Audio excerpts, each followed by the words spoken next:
Good afternoon, everyone. My name is Lori Gagan. We're here at kmmu.org. And tonight we've got an urgent podcast going on with Phil Lyman, Tracie Halvorsen, Dr. Richard Fleming, Jim Gagan, and myself. So because we have a lot to cover that's really urgent, we're just going to jump right in and get started. So Phil and Tracie, where are we on the SCOTUS update? So we sent the SCOTUS update or the SCOTUS case, and the analyst reviewed it, and there was two just technical errors. One was when you write these things, there's about 40 rules, and you're supposed to follow them to the T, but I was running up to a 9,000 word limit, and I was about 10,500. And so in my reducing it, I deleted a date of the order that I'm requesting them to review. So she asked me to put that back in. And then there was the order in the appendix that I had reduced because I thought they needed the signature. She said, no, just make it a normal size and then just sign it SS for their signature. So those two. And so now we are reprinting and resend it. She asked that we return it promptly. And did she mention it, that it would get docketed? Yes, return it promptly. She said, return it promptly so we can get it docketed. Oh, that's perfect. Yeah. So Phil, Tracie, Dr. Fleming, Jim, what are our thoughts going forward for the state of Utah? I did want to clarify something on the court case of Phil's, the United States Supreme Court case, because there's a lot of things going back and forth. A lot of people are getting the rhetoric that it's already went to the United States Supreme Court. They ruled that SB 54 is constitutional, and that's not what we're asking. In SB 54, the reason why the previous courts ruled that it was constitutional is because the party could still elect at the convention. That's the first step, the convention process. And so that's why they kept ruling that it was constitutional, that it didn't harm the party.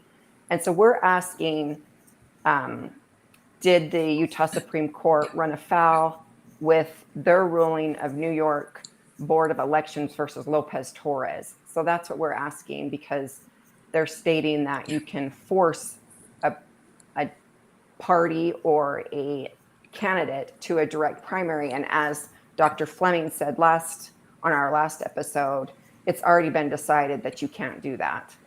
So I just want to make that clarification. I think it's important for people to understand that the Supreme Court falls under Article 3 of the United States Constitution. And so what is and is not constitutional, what is and is not legal, is determined by the Supreme Court. It's not determined by Congress. It's not determined by the president. Congress can pass laws. Those laws may or may not be constitutional. The Supreme Court, when it hears cases, rules on what is and is not in accordance with the United States Constitution. That is why there is a balance of powers and a separation of powers. So the Supreme Court has that obligation. And it dates back to the very beginning of this country with a case known as Marbury v. Madison, where the Supreme Court made a ruling, and in that ruling, it stated that the reason why the Supreme Court could make the decision it made was because the Supreme Court had the ultimate decision-making power about what is and is not constitutional. So my argument as an attorney would be very simply, the Supreme Court has already ruled on what is and is not constitutionally acceptable, and SB 54 violates the ruling that the Supreme Court already made.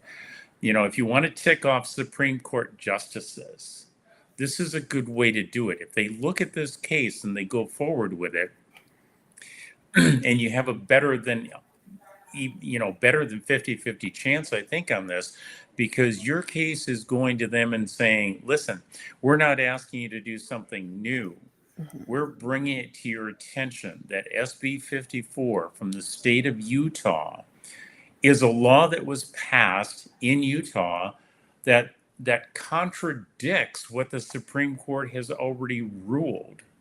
And I think that they will find that very compelling because they don't want somebody ignoring what they have to say.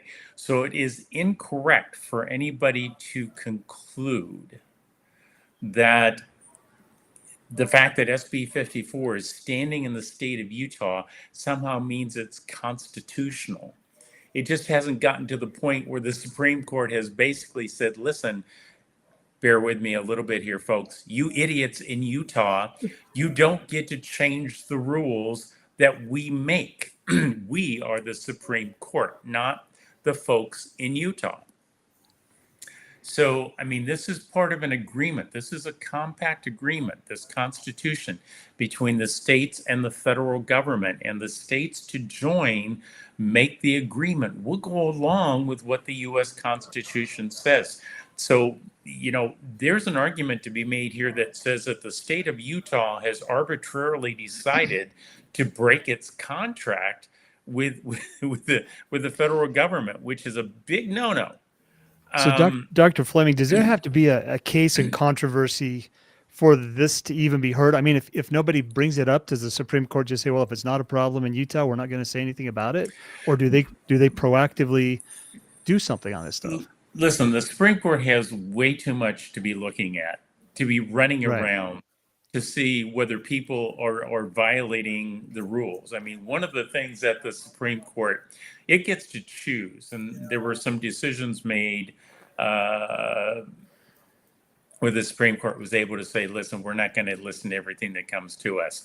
So one of the things that it needs to look at is anything that addresses a constitutional issue. That's not this. They heard a prior case, and so when one appellate court rules differently than a different appellate court, then the Supreme Court has to step in and say, we have one law and we determine it, the Supreme Court. So in this instance, it did hear a case out of New York, and it made a ruling on that case on whether political parties had the right to decide on their own without government interference on how they were going to select their candidates.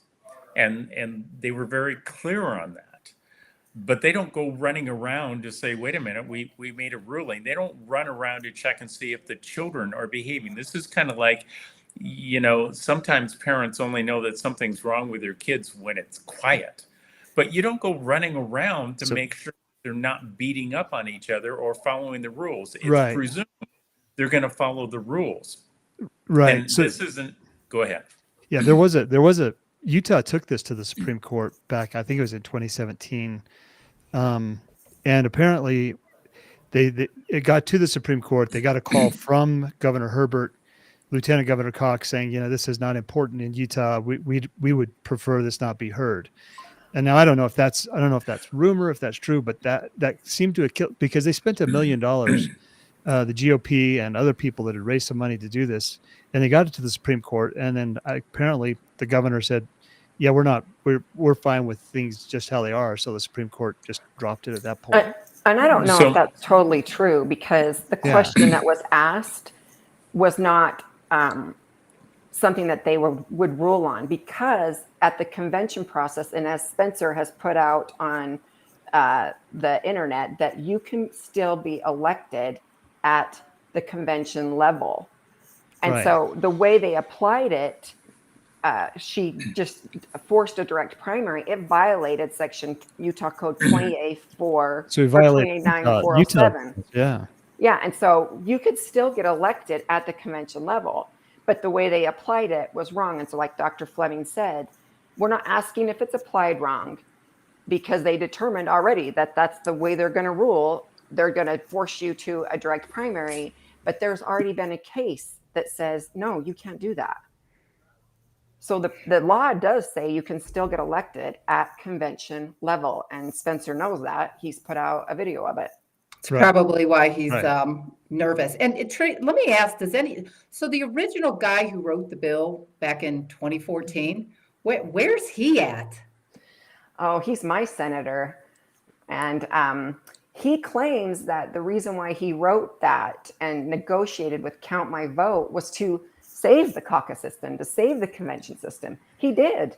He saved it. You can still get elected under Section 407, but not according to now. I guess if you're against Deidre or Spencer Cox, if you get 60%, it doesn't matter. You're going to get a direct primary because they collected the signatures. But that's not what the law says. That's not how it's supposed to be applied.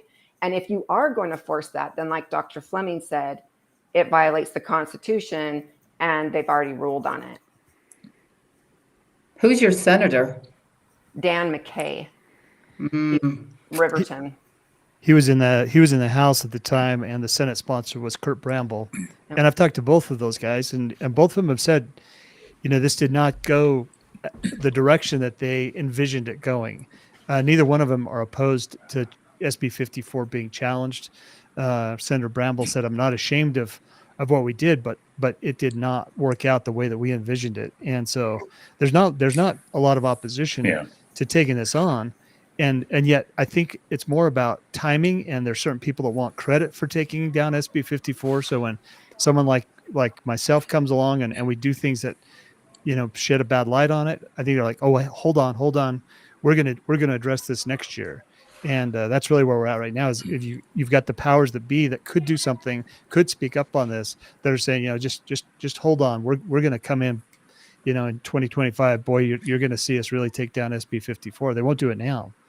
So that's why we're having a fight. That's kind of a border wall argument, isn't it? We're Yeah, not going to do it exactly. now, but we're going to do it next year. We'll do it next year. Yeah. After being elected, or we haven't fixed the price of gasoline or groceries or anything else. But we're going to do it next year.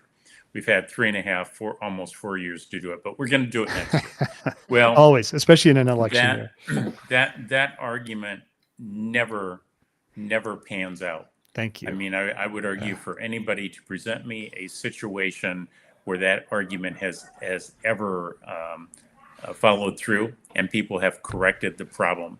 And more importantly, it does not address the immediate problem, which is that there are shenanigans, I guess, we'll use that terminology, going on in the state of Utah that should be embarrassing to everybody in the state of Utah. I mean, I've seen some of the postings that, about the Lyman's 2 candidates have been withdrawn, but then has your face there, right? Right. So yeah, presumption would be, well, if 2 of the candidates have withdrawn and we're seeing 2 of the candidates there, these must be the guys that have withdrawn, right?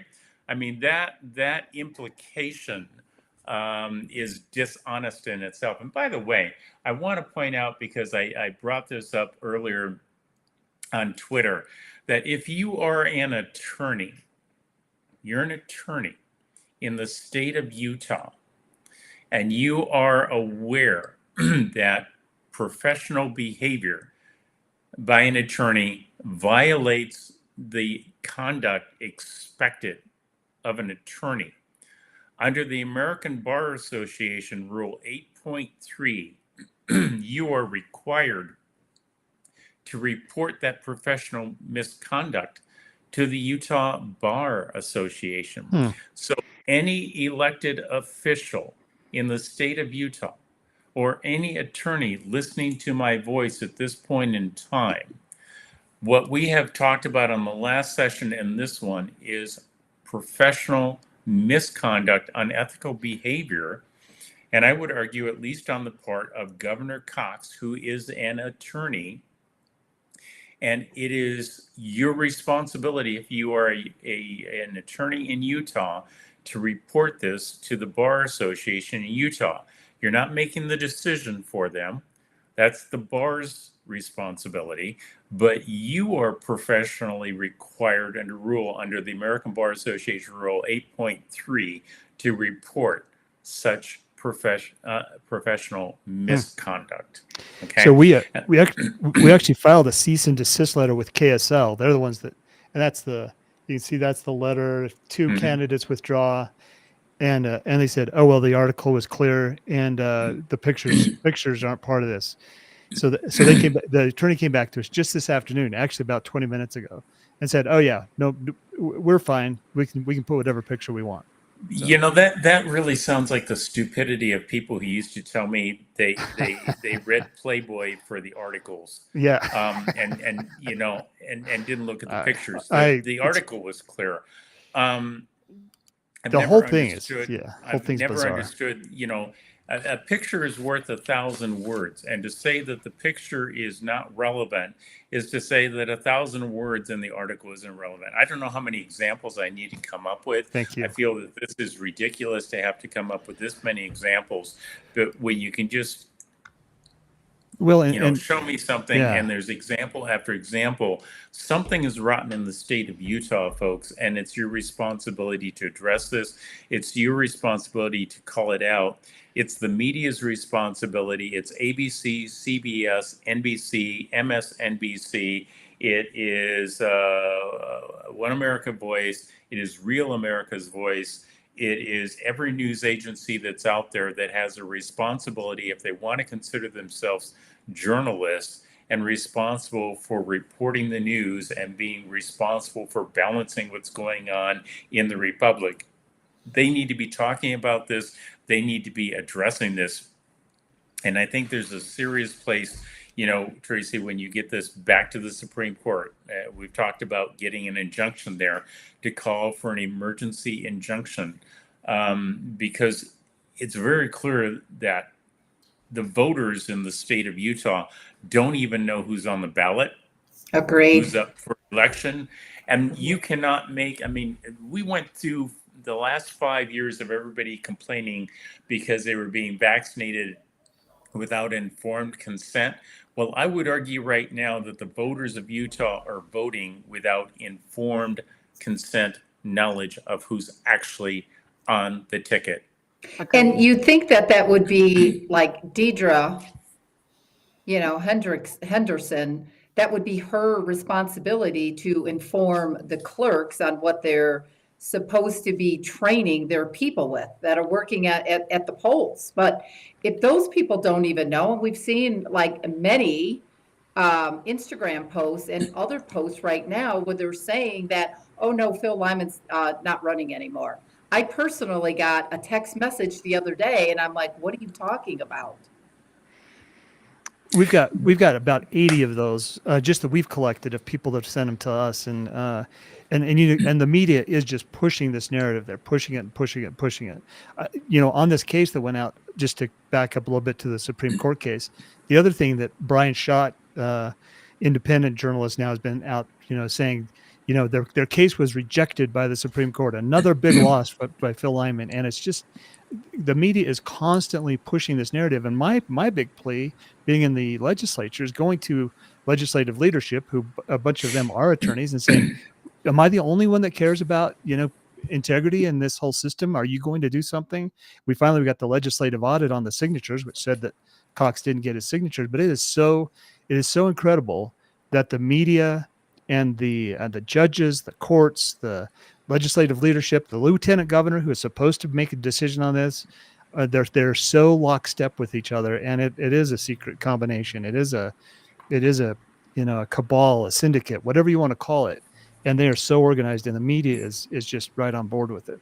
Well, it's the woke media, and that's why we just, in Wasatch anyway, everybody said no. We're not reelecting the judges. There's no judge in the state of Utah that is fair. Right. They all have to go. So Deidre Henderson can do whatever and violate every law, but now everybody's going after Aaron Davidson from Utah County because he steps out and says that there's a problem, that Deidre Henderson didn't follow the law. What is the response? Oh, now we're getting calls for his resignation and for him to step down, and it's like we're living an upside down world here in Utah, and that's why it's so great when Dr. Fleming gets on and points it out, because it is insanity. It's insanity.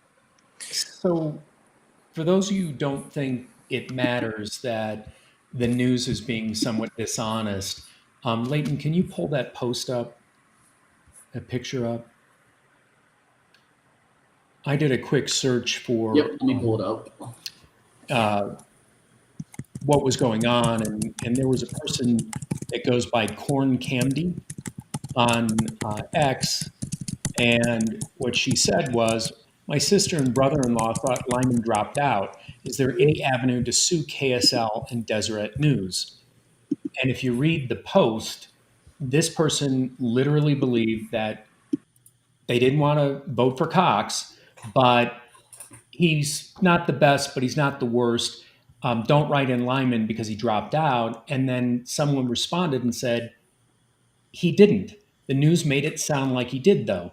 There were some shady things going on where a different guy named Lyman became a write in. When Phil Lyman sued, they dropped out.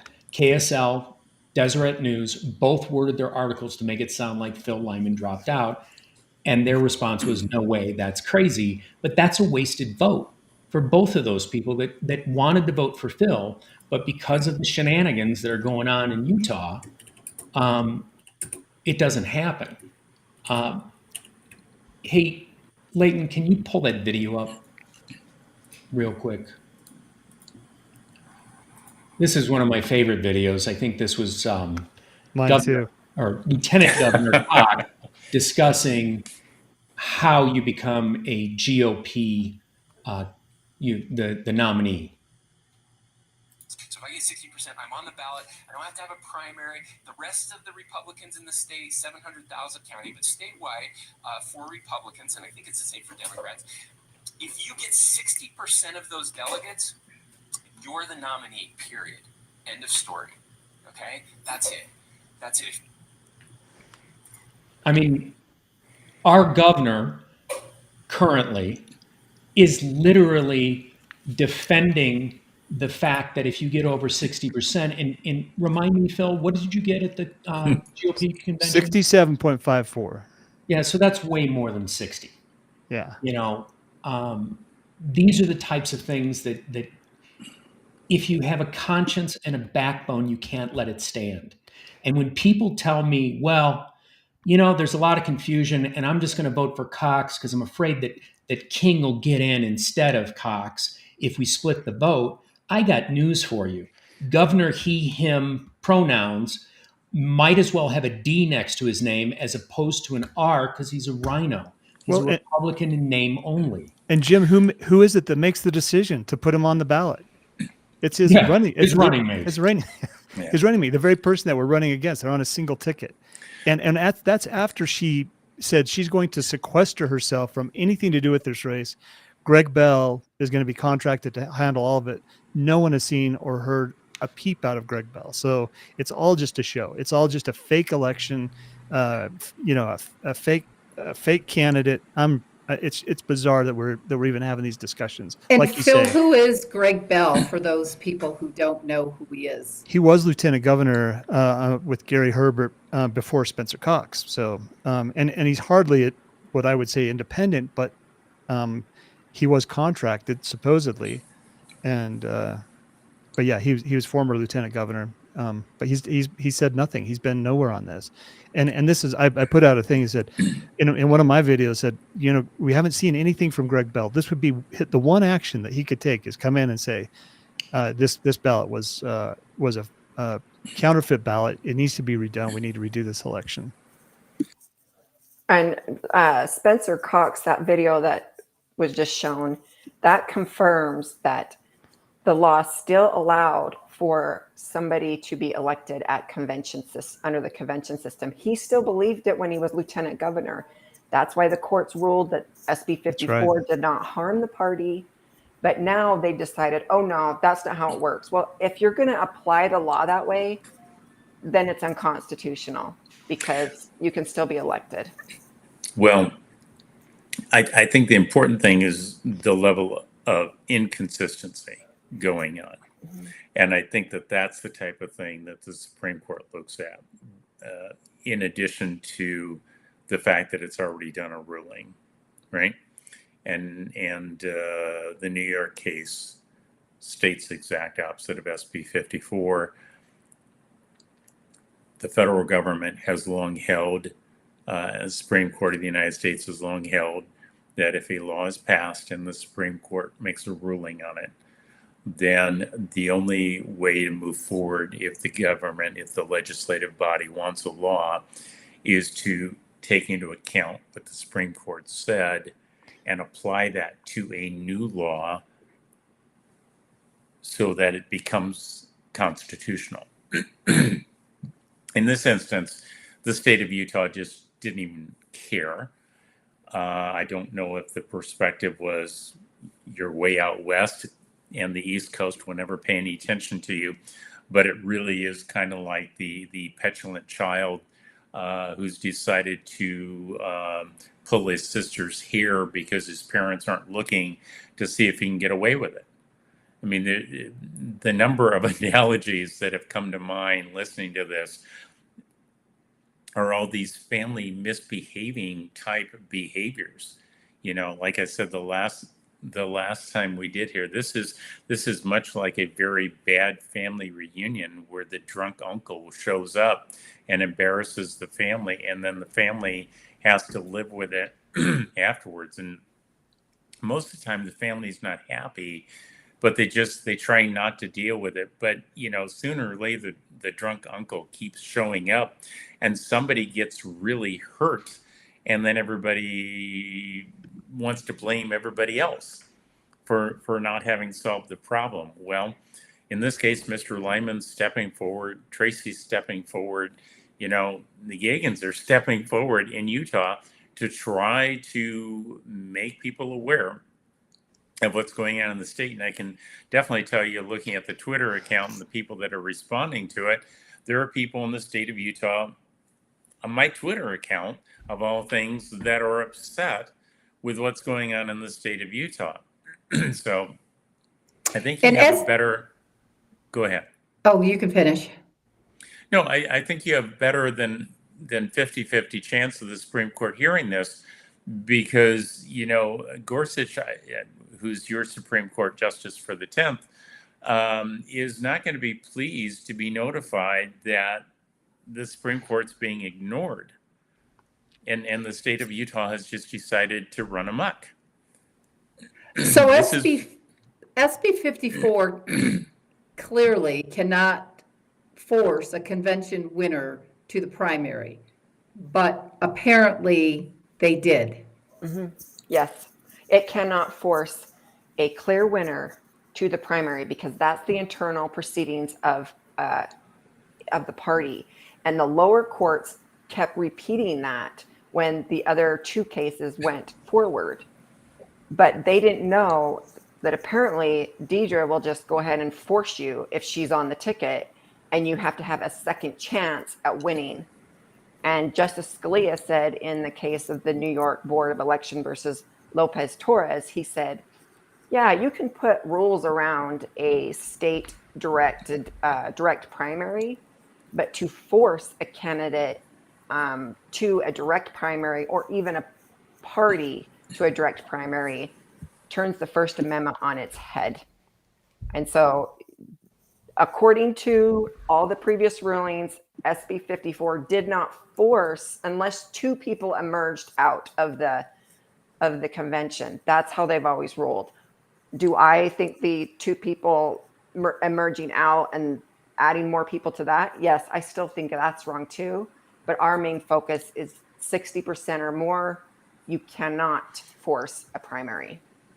Well, the second place loser, Cox, didn't even come back on stage the second time because he was booed off at 26%? The stage so bad that he couldn't find himself to come back on the stage the second time and face the embarrassment on that. So fast forward, Tracie, Phil, when is the minor revision, literally just with the date, when is that being shipped back? Because they said as soon as they receive it, it will be docketed. We're hoping about Tuesday or Wednesday. It's at the printer right now. It was a quick fix, easy fix. And she just, in the letter, she said, promptly return it, and so we could get it docketed. And I think Yeah. that's hopeful that she said promptly return it. Yeah, what they want is they want you to get it in time to meet the deadlines. If you decide not to do that, then that's on you. They could have held on to it. They could have done a number of things to slow it down, but in reality, they saw the procedural errors. And for anybody, by the way, who thinks that, I mean, I know I like to write memorandum of law. So appellate level and Supreme Court level, but for the vast majority of people who think that you just whip up a document and send it off to the Supreme Court, there really are rules. There's a mechanism that's in place. It is easy for people to make little slips, and so I mean, we've talked about this in advance. And how many words is it? 10,000 words, Tracie? Do I remember that correctly? That's the limit. It's 9,000 words, and our document actually went to 700 pages because of all the Right. appendixes, and Right. it kept freezing my computer because you Right. have to put it all in one document. So Right. it was frustrating. So just FYI, there is an application process to submit an additional document with a Supreme Court request that goes over the number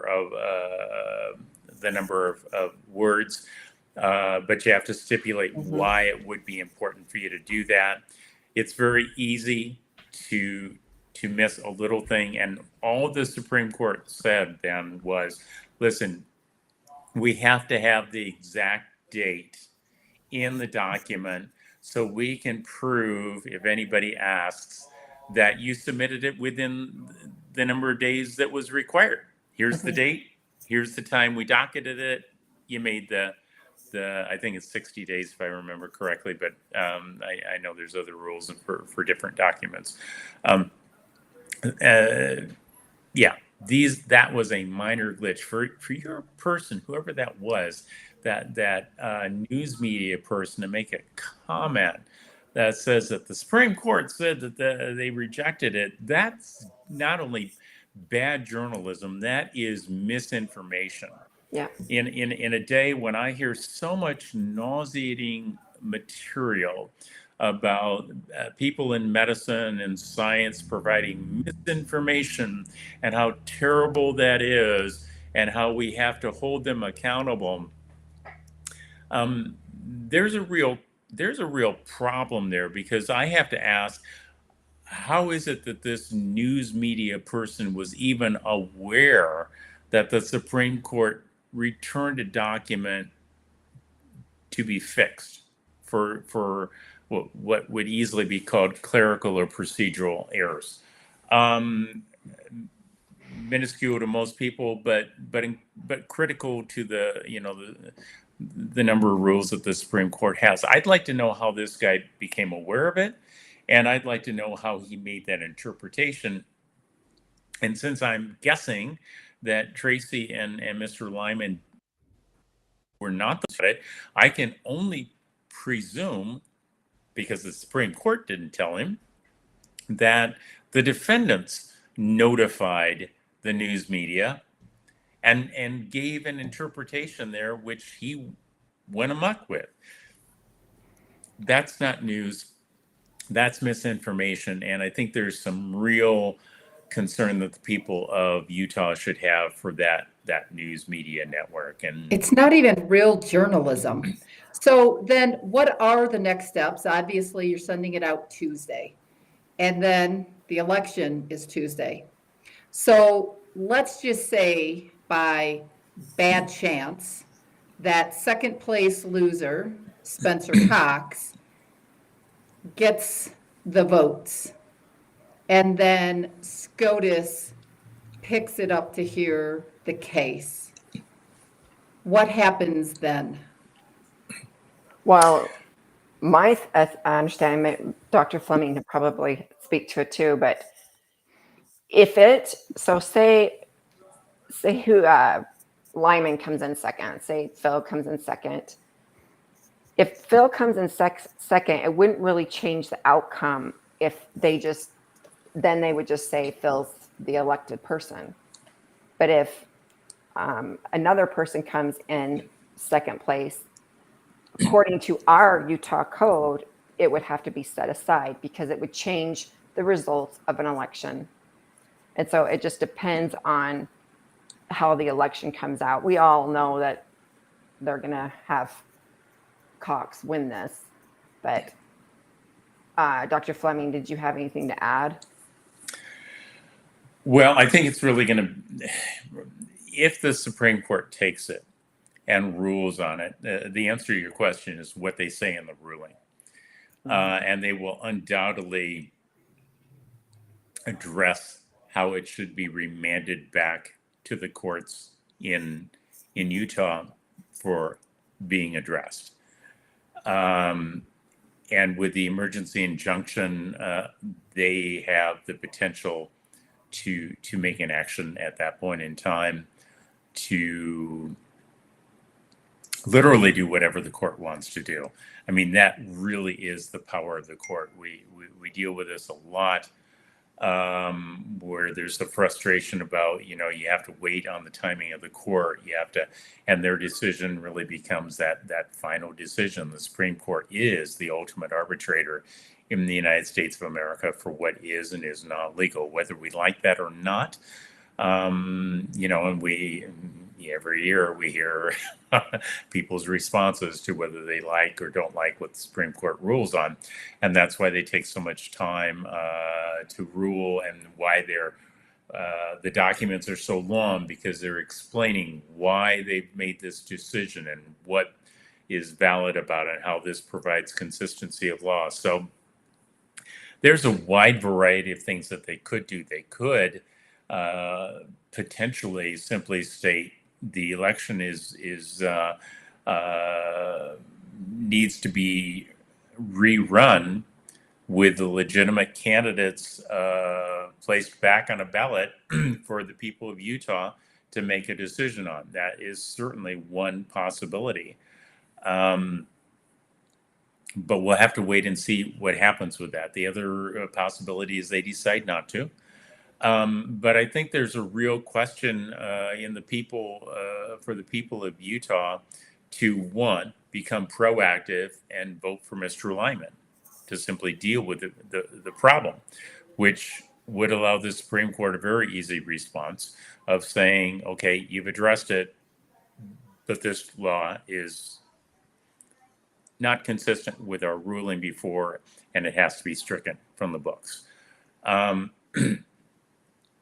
you do have a point, because there was other people harmed. It wasn't just Phil that got over 60%. There was other people, even in the state school board, that were harmed. Yeah, and I think there's also a question about impeachment hearings that should be held in the state of Utah if Cox is elected by this process. I think there is a real open argument for the people of Utah to impeach him should he actually get elected. If your opponent, the Democratic opponent, presuming we're not calling Cox your Democratic opponent, is elected, I think it's less clear. So this becomes, if the people of Utah have really kind of settled to the point of, well, we'd rather just be done with this and not worry about whether Now there are so many Mr. people that Lyman's are rights awake. are infringed. There's that old expression that, when they came for the for the Jews, I didn't do anything because I wasn't Jewish. When they came for the Catholics, I didn't do anything because I wasn't Catholic. When they came for whoever, and then when they came for me, well, there's nobody left to protect. And I know that's Right. not exactly the way it goes, but you get it. If the Right. people are not willing to stand up for the people that they want to stand up for them, so that was professorial, so let's put it in crystal clear. If the people of Utah will not stand up for Mr. Lyman, when Mr. Lyman will stand up for the people of Utah, then the people of Utah may not deserve to have anybody stand up for them. Agreed. So, Phil, Tracie, there is a comment on my Rumble channel So Brian Schote, Shot. Shot. So it says that he was the one that said you lost the U.S. Supreme Court case, which obviously we know is a lie. So this person is saying he was fired from Salt Lake Tribune. Can you comment? Sure. Yeah, he was fired after he offered to buy pornographic material for underage kids since they were taking them out of their libraries. And he got online and said, with your parents' permission, but I'd be glad to buy any of this material for you. And there's a little bit of a backlash, and he got fired from Salt Lake Tribune. So now he's got his own thing, And independent going. And I'll add to that. I saw on Twitter today that he must have a personal relationship with Deidre Henderson, because somebody posted text in between those two, calling a group, Utah Freedom Coalition, a militia, and going back and forth about how certain people are acting, and referring to Tina Peters in Colorado. So there's obviously a personal relationship. So I don't know if Deidre is the one that's feeding him information or not. Okay, and then, I've got another question on this as well. So somebody has just commented that they thought it should go out over the weekend, but we know that it took it took you 1 day to revise it, and then you got it off, and takes 2 days to print something like that, and then it's got to go to binding, which takes another 2 days, and then it will be overnighted back to SCOTUS. Yes. And I know people are antsy about the election and it happening, because we've always been told once it happens, you can't change it. But I disagree with that, because of the laws that are written and are in place. They're written there for a reason. And there are laws in place, especially in Utah, that walk you step by step of how to handle an election that's went amok. So you're not going to always, oh, well, it just happened, so let's just move on. No, we deserve free and fair elections, and we should demand it. And honestly, Utah, we're Christians. We should set an example and to stand up for truth and righteousness. So no, just because the election's happening, if the error is found and determined, it's going to be okay. We can still fix it. I think one of the things that Jim commented when we did our podcast last Thursday is basically we moved here because we thought, and there are a lot of people that are this of a Christian belief. And that was one of the points that we moved here. But, it was really interesting. A couple of years after we moved here, we ran into Jason Preston at a party, and he's like, you are going to be schooled on the corruption in Utah. And I was like, what are you talking about? And then started following some of his podcasts, and then us getting involved. And he was damn right. We were schooled. And so we go back to these Christian beliefs, but where the hell are all the Christians? And I'm sorry, where are the Mormons? I mean, why aren't they? They're still voting. They're too trusting. Oh my gosh, when I see a Kamala sign, I just want to vomit. I'm sorry, I'm just going to put that out there. Like, I don't even know where they're getting their education. Well, Laurie, you think about it, we just talked about the bad media. Yes, it's all woke and corrupt. Yeah, and so that's where they're getting their information. That's where they're being taught. And then you have bad legislators that are feeding them full of misinformation too. So that's where they're getting their information. There is a strong conformity pressure in Utah. That's why we have the high affinity crimes and things like that, is because people do not want to criticize a fellow member of the church. They don't want to criticize anybody. They really do want to disagree better. They want to get along. They want to be nice. They want to do all these things. And even though we believe in free agency and stuff, we're also called the beehive state, which is very collective definition. It's kind of an interesting place. Utah is. It's a great place, but it's got a very collective mentality. I find it very interesting for people to claim that they are Christian and then let's just all get along. Right. Now, I'm I do not too. sure which version of the Bible people are reading, or the Book of Mormon for that matter.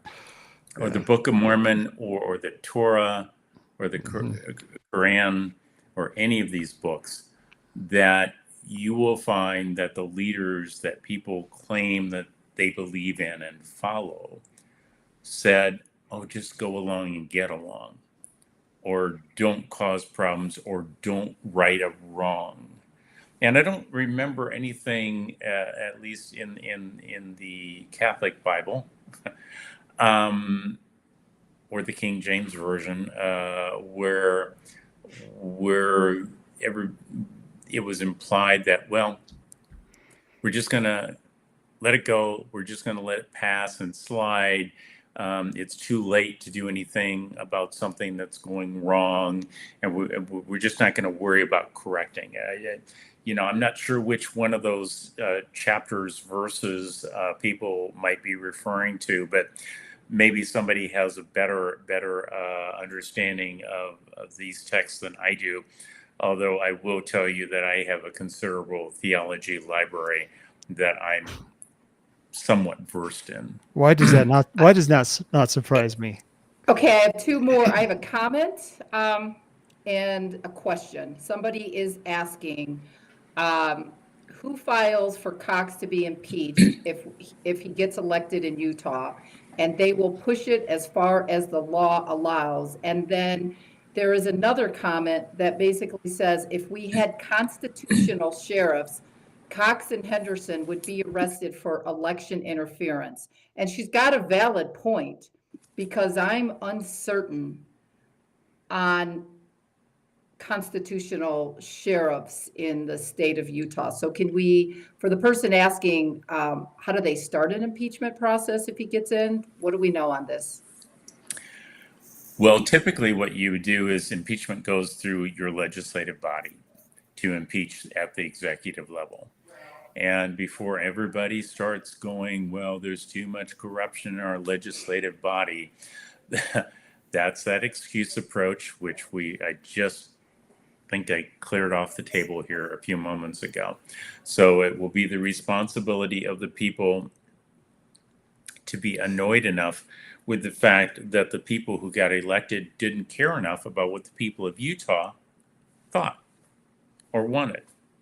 So this would be another opportunity for the people of Utah to say, we are now going to go talk to our legislators, everybody we elected, and we are going to spend every day reminding them that we want this man impeached for the actions that we've been talking about. And if you spend enough time going to people that you elect and they can't spend their time doing anything else, I guarantee you they will act upon what you want. This is part of that 10 letters campaign that we're doing for Fauci and the others in the country, which is, if we put enough time and pressure on the people that are elected and constantly remind them, and don't allow them to have a day without us reminding them to help us go away, they will take action. They would much rather impeach Cox than have you continue to bother them. That's very simple. So in Utah, in order to impeach Cox, the House of Representatives in Utah, any member can bring articles of impeachment. The House then votes on it with a simple majority. If it passes, it goes on to the Senate. The senators become, in effect, jurors, and the Supreme Court Justice for Utah presides over that hearing. Then they vote on it, and they require a 2/3 majority to finalize or to push it through. So the exact same rules that apply then to the President of the United States, and we should all be familiar with that, having watched Trump go through this a couple of times, right? So here's the problem, though, is if they impeach Cox, then Deidre becomes the governor, unless they impeach her too. And then I believe the Senate president becomes the governor, at least for an interim period. I don't know if it forces a new election. And if it does force a new election, it opens up the whole field again, and you just run a new election, versus going back to the primary that was run, and should have been the standard.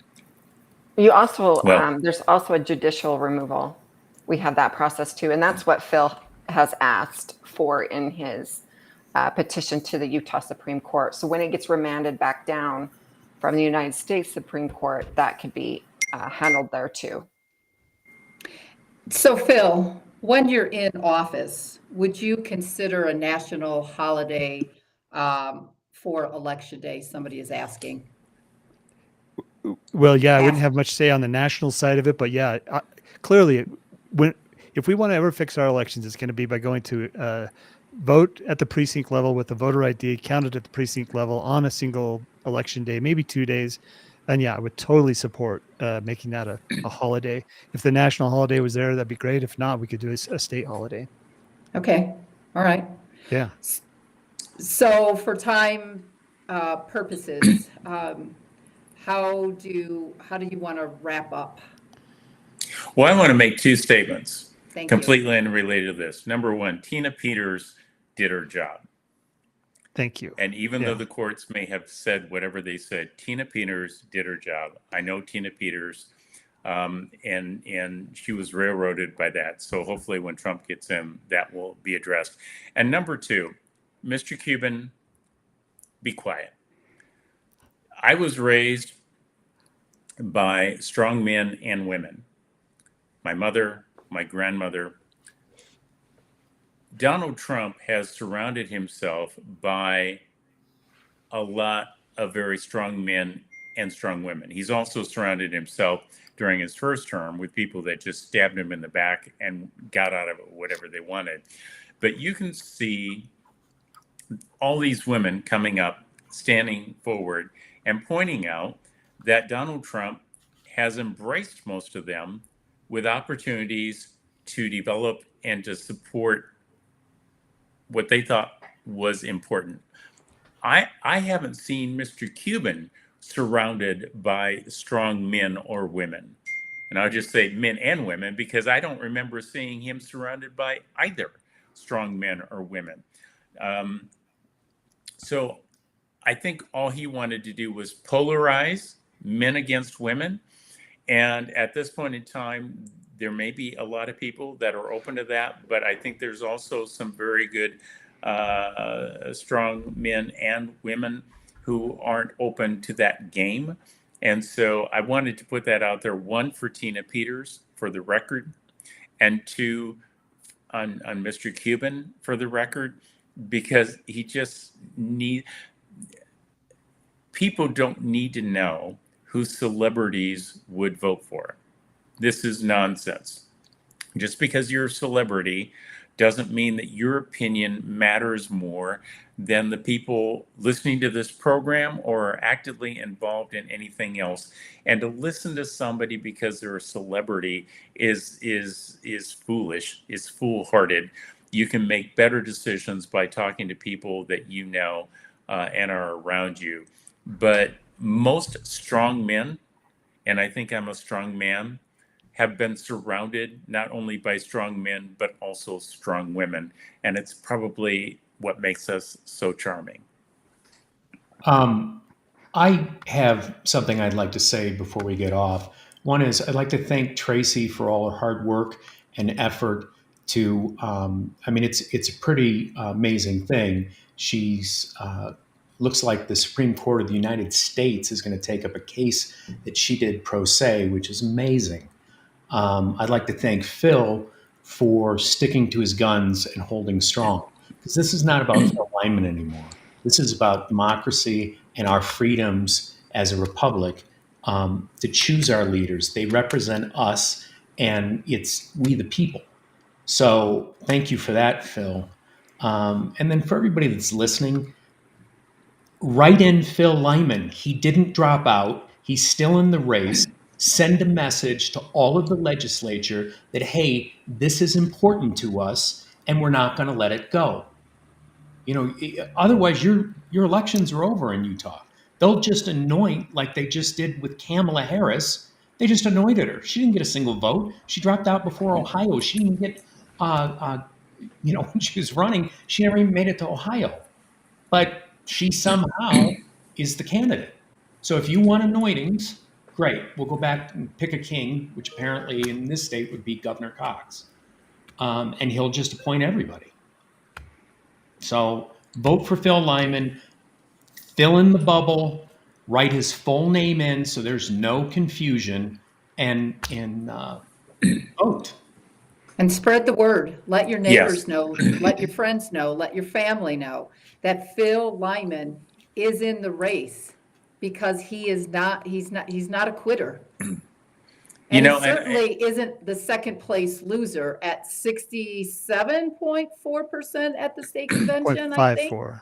Yeah, there we go. and I would go one more. I would say while you're in line voting, make it a point to talk about it so that not only you know about it when you're going in to vote, but the other voters realize that Mr. Lyman, Phil Lyman, for those who need the full name there for voting, understand, oh, wait a minute. I thought that man had dropped out. He hasn't dropped out? Oh, okay. Make the other people in line aware that Phil Lyman has not dropped out, and that he's representing Utahns and he's in a battle for Utahns, because it's clearly not a battle about himself. He's seen a wrong. Tracie has seen a wrong. Lori and Jim Gagan have seen a wrong. It's just crazy. Phil, what would Yeah. you like to say to the clerks in the county and what would you like to tell them? I mean, especially because they're not even training their poll workers. What would you like to tell them? They are hired by the people that voted for them and put them in office. They don't work for Deidre Henderson, even though she's over elections. She is not over them. They are elected by the people to do a job. They need to make sure that the people need to make sure that their clerks understand that they work for those for the people that elected them. But mainly, thank you for what you're doing. It's amazing that we have a voice. I think, back when I first started in politics, you'd write an op-ed and you'd send it off to the paper and you'd hold cross your fingers for 3 weeks, hoping that maybe they would publish it. Now we can publish, we can get on, we can say things. We actually can go head to head with a very corrupt media, and it's a blessing, and it's an opportunity to speak. I always say if Thomas Jefferson had a Twitter account, he would turn the world upside down. So, and we have the opportunity to do that with truth and reason and good logic and good data. So Dr. Fleming, really your perspective on Utah is just so valuable. I clearly can't thank Tracie enough for all that she does, and it's not just the work that she's doing with me. She's been on this for a very, very long time. She's got a reputation that precedes anything that she's done on this case, and I really appreciate it for that. And to Jim and Lori for all you're doing, and all the people that are watching. This is an opportunity. I don't believe we're going to get this again if we don't do something. At this point, I believe that we're going to see a window close on Utah politics. It's going to be a very long time before we get another chance. Yeah, and I would just want to say thank you for Jim and Lori. You do give us a voice, and we appreciate you so much. And you've done a lot more than that. You've gone far beyond, and I appreciate you. And I'm actually thankful that you moved here. So thank you for coming to Utah and helping us fight. And Dr. Fleming, it's a breath of fresh air to just have somebody else from the outside looking in and can tell what's going on. And Phil, I always told him he's the shield that we put forward. So he's the one that's taking all the arrows for us. And I appreciate him as we push him forward to try to save Utah. So thank you all for everything you're doing. Well, I know Governor Cox is happy we're doing this because he wants the truth to get out. Yeah. And Phil, just so you know, there are tons of comments on the Rumble channel with people just, God bless you and Natalie. They're praying for you. They're writing it in. They're spreading the word. They're pounding the pavement. Some are even like walking billboards for Phil Lyman. You have people out there that love and respect you. You are a truth teller. And you are a fighter. And this is what we need in the state of Utah. We want our voices heard, and you are the man to have our voices heard. We're So- doing it. We're doing it. That- It is a that- movement. So That should make you feel good to hear that. it from absolutely, Lori absolutely and Phil does. And Tracie Yeah, yeah. and the other people that are out there. And that is the reason for doing it for the people of Utah that you're trying to represent. And I dare say, Mr. Cox cannot boast that same support of people or same feeling of obligation for the people of Utah. If you're in Utah, you're listening to this, or you're going to be talking to somebody, take to heart what everybody has been telling you during this program and the last one, for the wrongs that have been done, to right the injustice. Vote for Phil Lyman. Appreciate what Tracie, Lori, and Jim have been doing for the state of Utah. And if there are any constitutional sheriffs, listen, I don't know all 29 of them. I really just know the sheriff in Wasatch pretty much.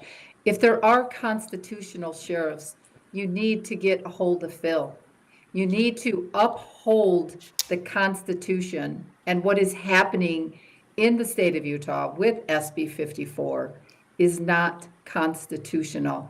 You took an oath, and I implore you to follow the oath, call Phil Lyman, and find out the truth. So thank you all very much. And we look forward to Tracie. I guess you'll let us know when it's being overnighted, and we're hopeful on Monday or Tuesday. Thank you all. Go vote, people. Phil Lyman. Thank you. Right in. Lyman. Phil Lyman. Right in Phil Lyman. God bless Thanks. Utah. God bless Utah.